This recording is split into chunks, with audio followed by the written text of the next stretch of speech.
So the next plenary panel is unusual. It is unusual because although we do have live participants who are featured in this panel, the panel meant to be a montage of the Lifetime Achievement Award ceremonies, where all the veterans or oldies, as we call them, speak about, reflect about on receiving the Lifetime Achievement Award in psychohistory, in contribution to psychohistory. So, so I would like to just say a few words before I share the the montage. I would like to say a few words about like the awards themselves. So, and the organization. So the organization that presents those awards is a Psychohistory Forum, which is a sister organization. It's also 40 something years old. It's not 48, but 40 something. And like the same kind of players, the same people you can see in one organization and the other. So we are part of two organizations usually. Here is just the Psychohistory Forum's website. So I invite you to visit because we have meetings, we have Clio Psyche calls for papers. You also are welcome to submit any paper, that we have the calls for papers on, or on any topics that you you were listening today and you are interested to submit an article or an essay or a poem, you can do that. So let's go back to the Lifetime Achievement Awards. So the compilation here, we have only from 4 celebrations. I didn't add the 3 people that were in the last celebration, which is Vamik Volkan, George Atwood, and Robert Stolarov. But it's a living and breathing website, so I'll do that soon. So when you go here, you will see you can listen to the whole like hour and a half, whatever it took for these people to respond, and for the introducers to introduce them, and for them to respond to receiving the award. But because today we have only 1 hour total, and I want to leave some time for people to reflect on what they see here, then I did just a montage. But if you would like to go and watch all of it, any of it or all of it, you go to this website. Okay, so the Lifetime Achievement Award, it was an initiative. You need to go to room 1 in case you didn't know.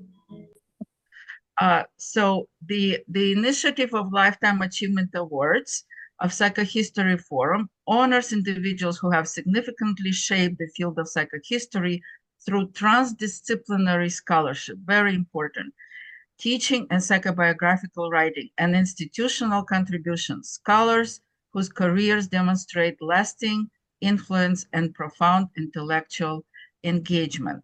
We established it in 2023, so it's only 2 years ago, and now we had 5 award ceremonies. I will run the montage now. It is very meaningful to me. A lifetime of work in the field means a lifetime of friendships and conversations of all kinds with students, colleagues, friends, rivals, people who have been rejecting psychohistory and then come around to it at various venues, including coffee at the IPA, forum meetings, etc., etc. Alan was mesmerized, as many of us were, by Robert Lindner's book, The 50-Minute Hour, in which Lindner describes therapy cases. The most dramatic is about a patient who has an elaborate fantasy about being a powerful figure in another world. Through painstaking research, Alan, following up on a hint he had read, described who the patient was and wrote about him. Alan revealed that a man named Paul Linebarger was Lindner's former patient. Linebarger, under the pen name Cordwainer Smith, drew on those fantasies after he no longer believed in them and became a celebrated writer of science fiction. And my second and last example, a famous psychologist, Gordon Allport, early in his career had a meeting with Sigmund Freud. Allport often told the story of that encounter. Searching for something to say when faced with the famous Freud, Allport mentioned to him that on the tram coming over, he'd seen a little boy who was obsessive, uncomfortable with dirt, and afraid of a blue man on the tram. Freud asked him, "And was that little boy you?" Too bad I can't do a Viennese accent. Allport used the account as an illustration of how rash and wrong Freud and psychoanalysis are for thinking they can plunge into someone's personality. Allen, examining Allport's life and personality, pointed out how accurately Freud had seen into Allport. The anecdote, said Allen, didn't show Freud's wrong-headedness, but instead revealed his insight and his attunement to the unconscious. I'll say just a few words, really just a few phrases that I want to throw out to you on this occasion, which perhaps are worth thinking about. Let me say first that psychohistory is not a movement, it's a method. And it's important that we understand that, and method is the best word. Methodology sounds a little bit mystifying. Method is a way to get at information and approaches that we need. And of course, it really means that history is central to the formation of the self. It's not somewhere out there, it's in there, inside of us. It's also true that in our work, it's important that we seek experience, not depend too much on speculation, but interviews are still an underappreciated. It's sad to say this at this point in our work, but I don't think the interview method, which is such a beautiful method, is sufficiently made use of. And of course, it must be modified in ways I won't go into, but it still serves as no other method can. We're never neutral, as David made clear in his rendering of my own approach. There's always a moral and political dimension to our psychohistorical approaches, and it's important that we follow up on that witness and that revelation that we might be able to make. I think this word is symbolic of two truths. One of them is that human beings do have an unconscious, which is stubbornly denied by the world, but it leaves us with cues that may be studied and interpreted, and it provides coherence to the motives of the personality. The other point I would make about our subsection of the history profession is that thorough training in both disciplines, where social science discipline, should it be political science or sociology, history, or medicine, thorough training in both the outside social science and psychodynamics is necessary. Don't be a dilettante. In order to convey conviction, you really have to master both fields, and it's worth the time, energy, and work. And I look forward to a very promising future for psychohistory and for this award. Thank you, Paul.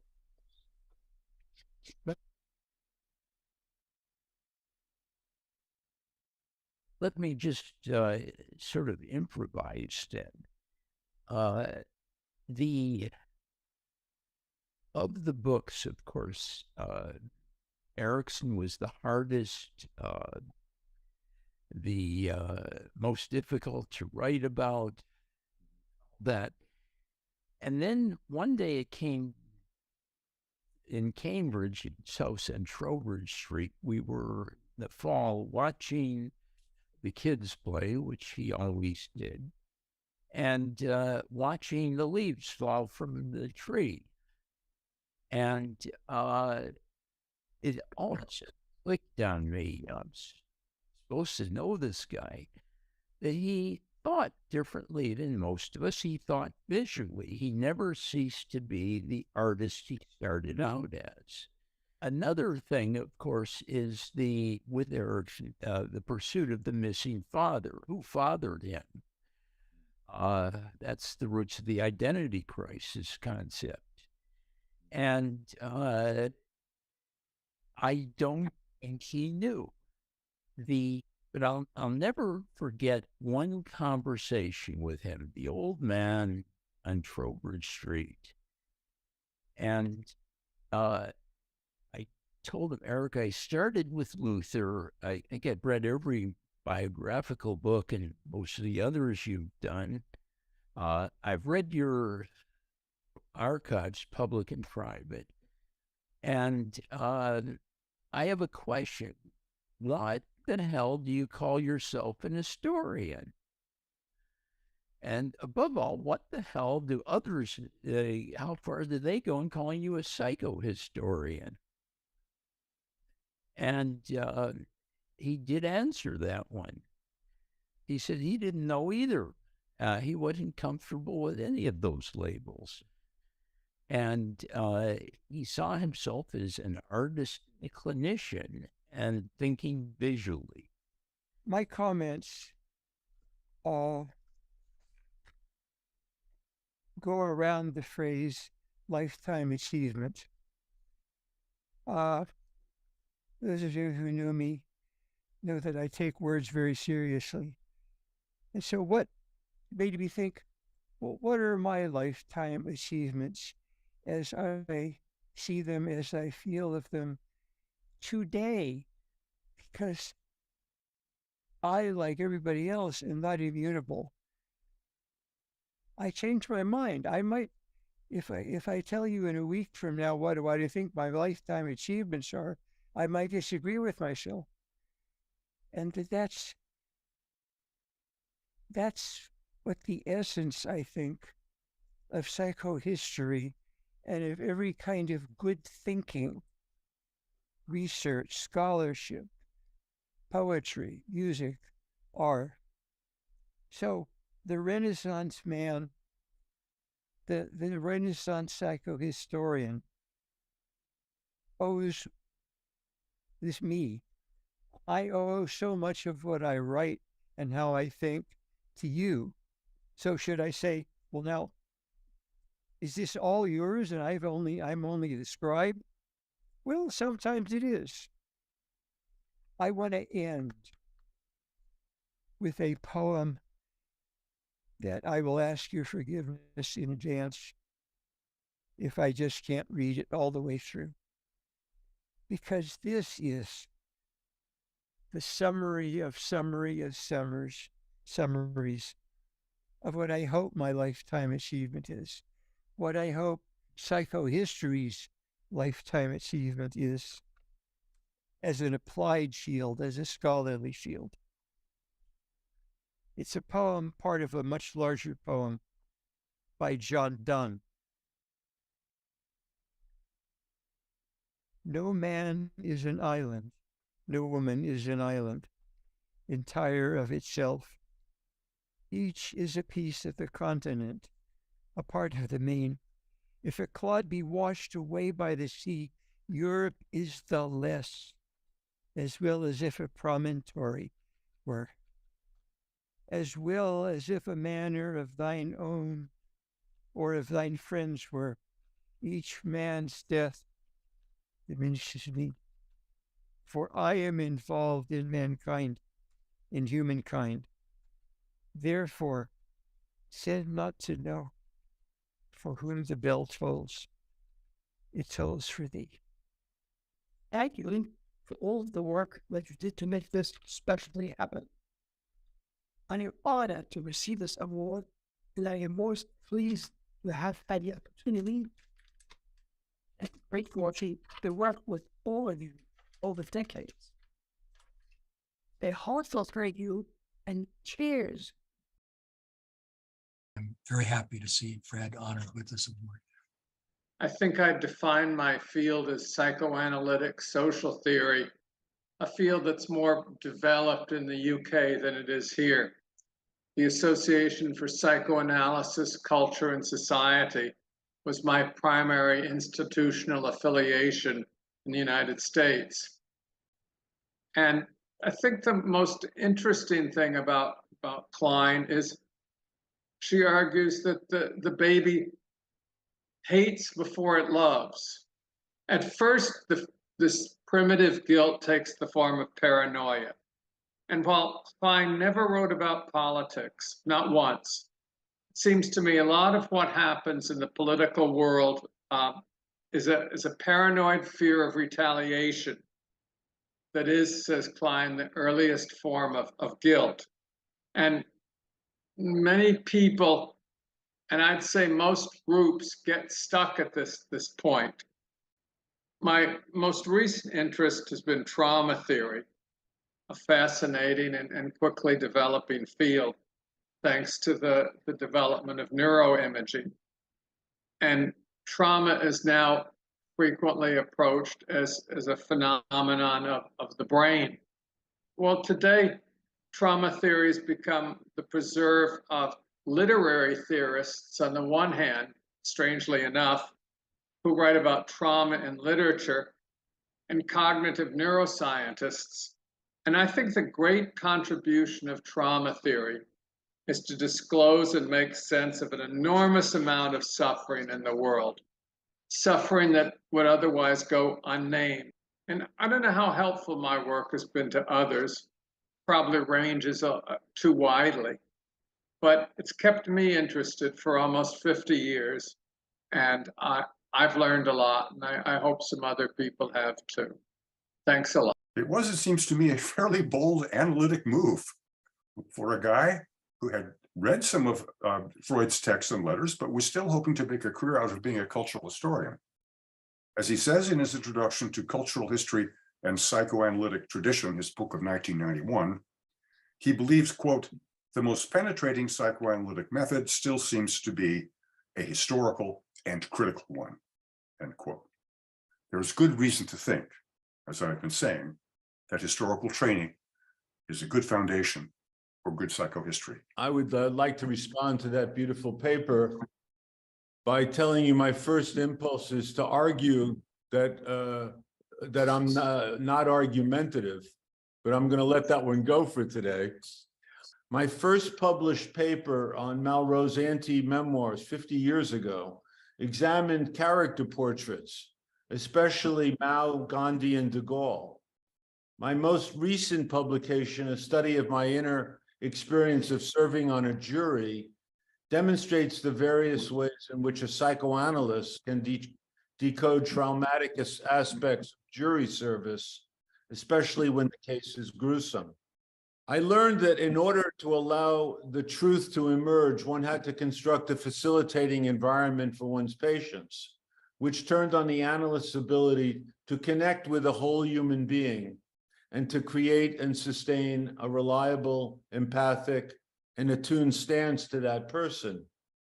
Living through the 3+ years of the pandemic has made us extremely aware of how fragile human life is, how death and illness lurk everywhere, how helpless and dependent we all are, how isolated and cut off we are from loved ones, how susceptible we are to psychic numbing, dissociation, and splitting.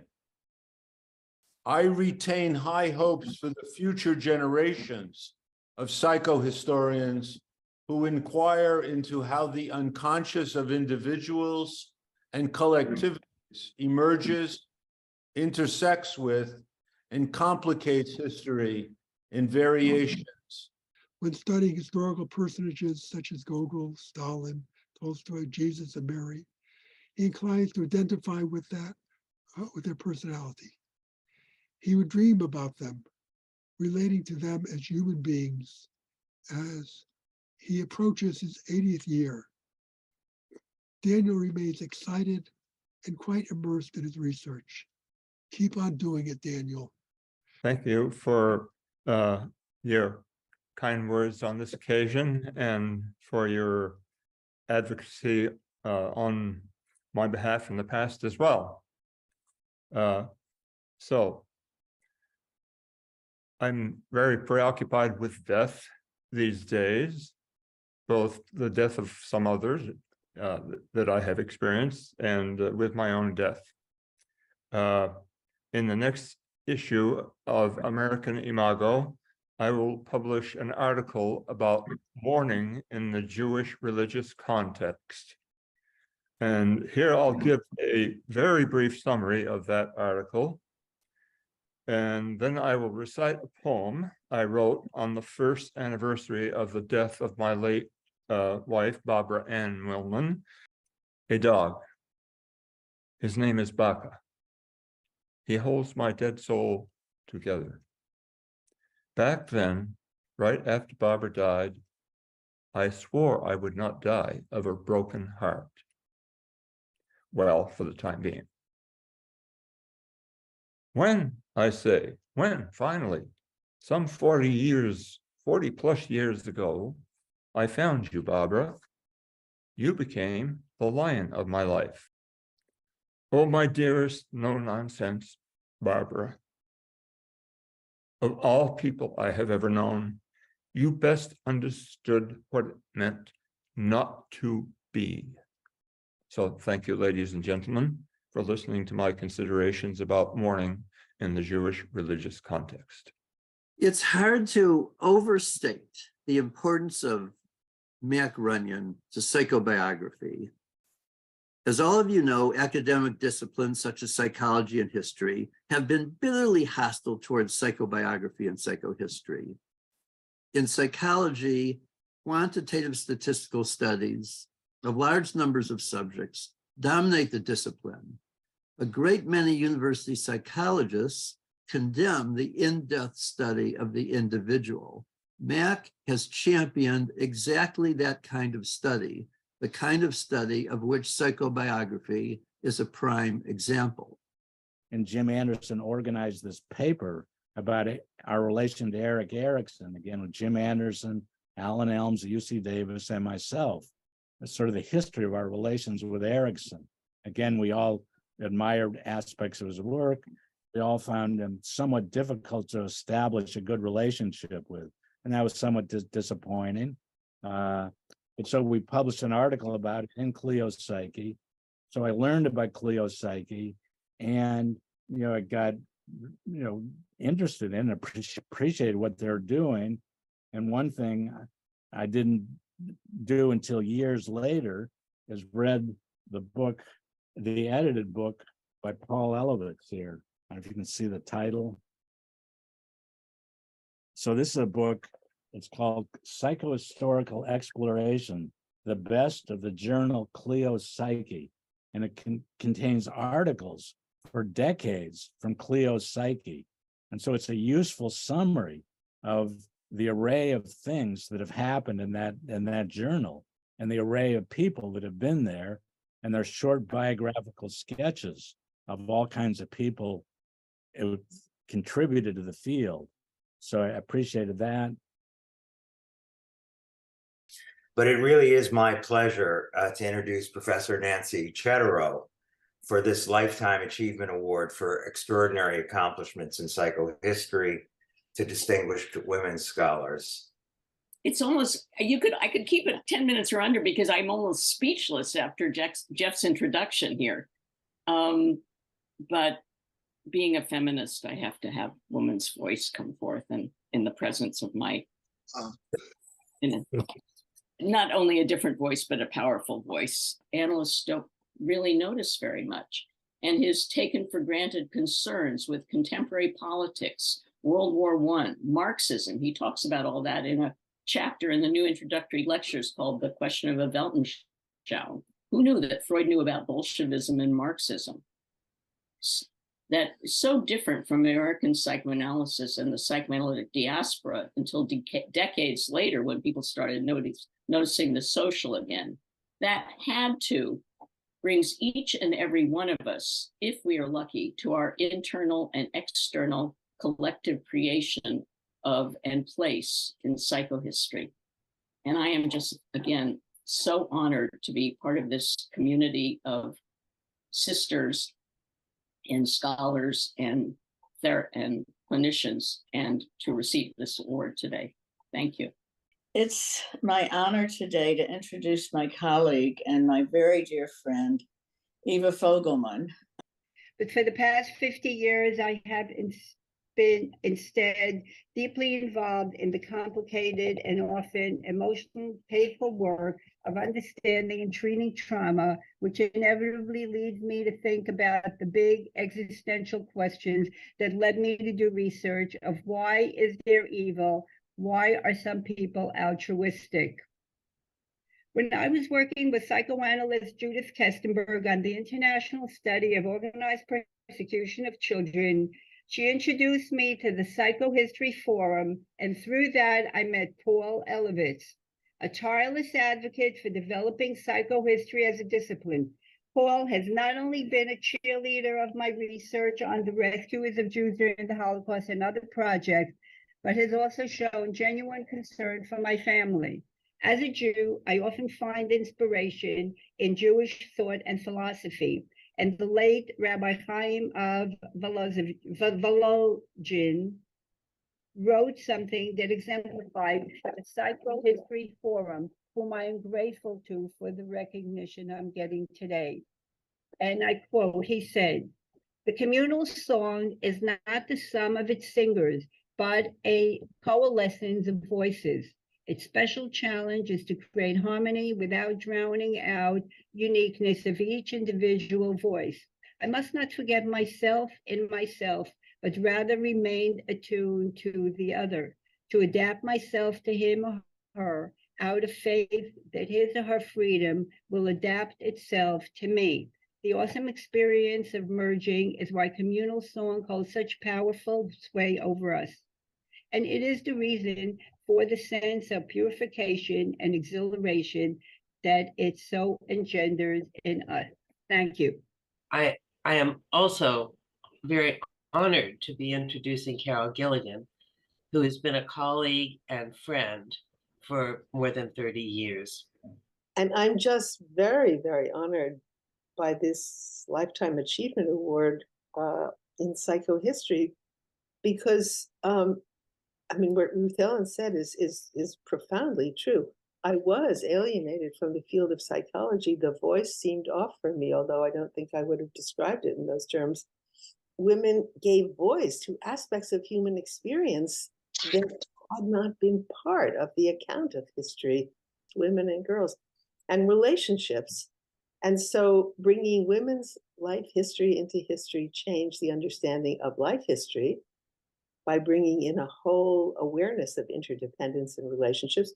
And it changed the understanding of history by showing that what had been presented as an objective voice was in fact a patriarchal voice, meaning a voice that didn't consider the absence or silence of women as basically consequential. What happens at the moment where girls become women and therefore are going to enter history? And the idea is that for women to enter history, or to learn how we speak about morality and how we speak about love and identity, that is secondary education, the huge finding of the work was of resistance.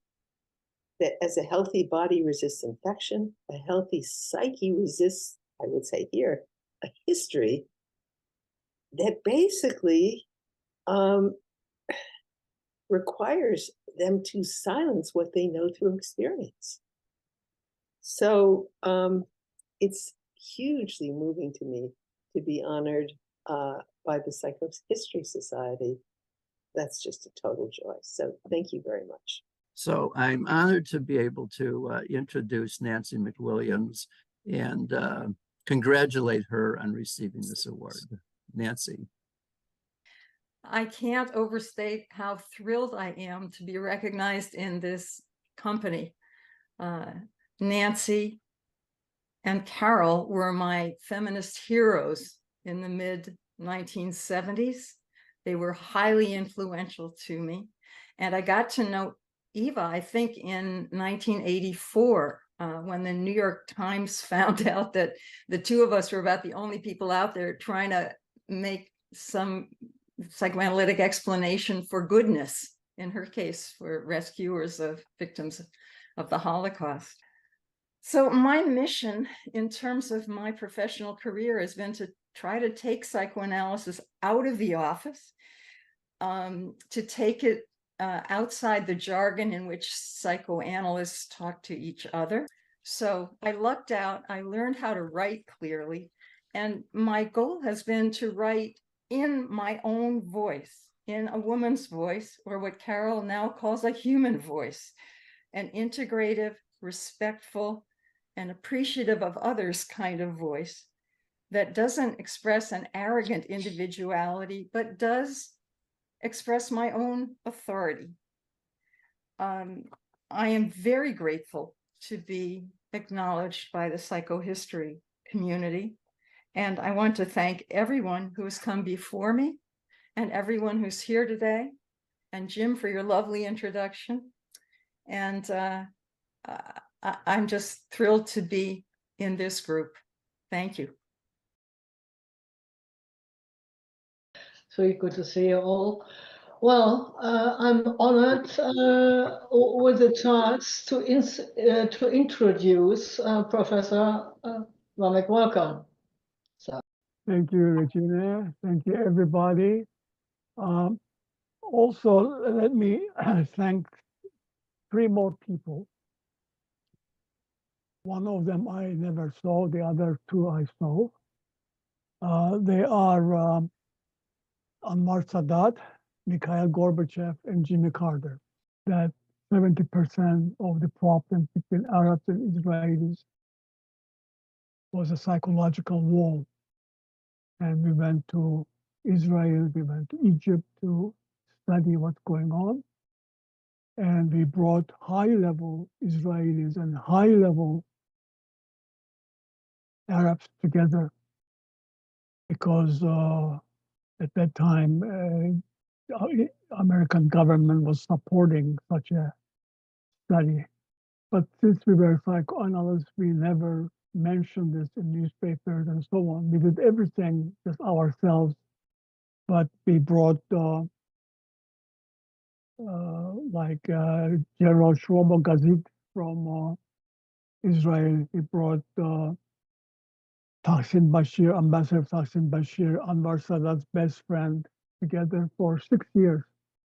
Once or twice a year, we got these Israelis and Arabs, Egyptians and Palestinians get together. And I wrote all these things in my books, and came up with many concepts describing psychohistory.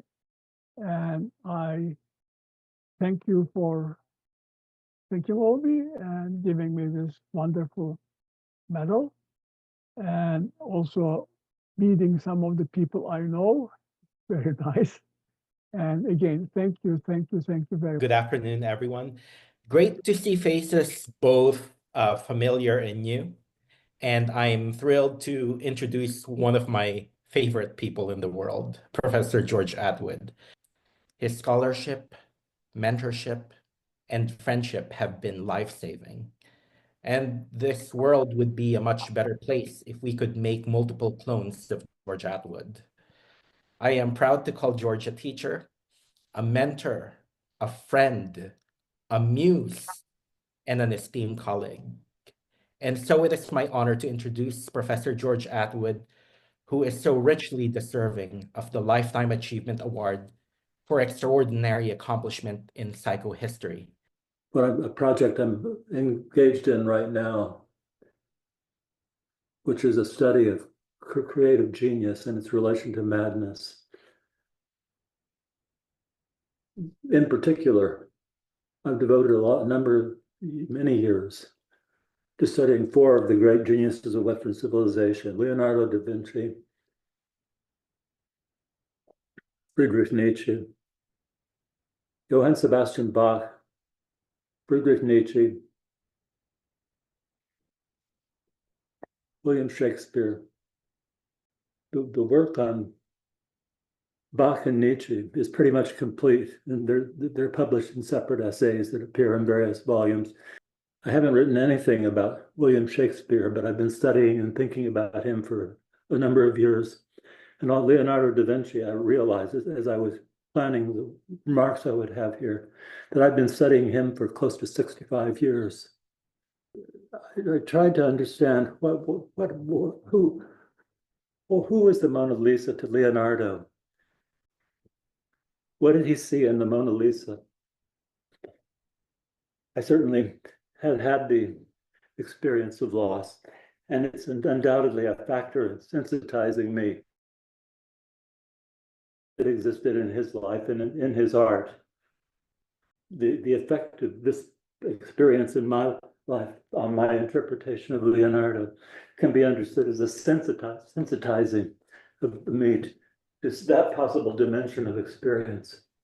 I feel incredibly fortunate then to have been given the opportunity to know and to learn from one of the finest theorists I've ever come across.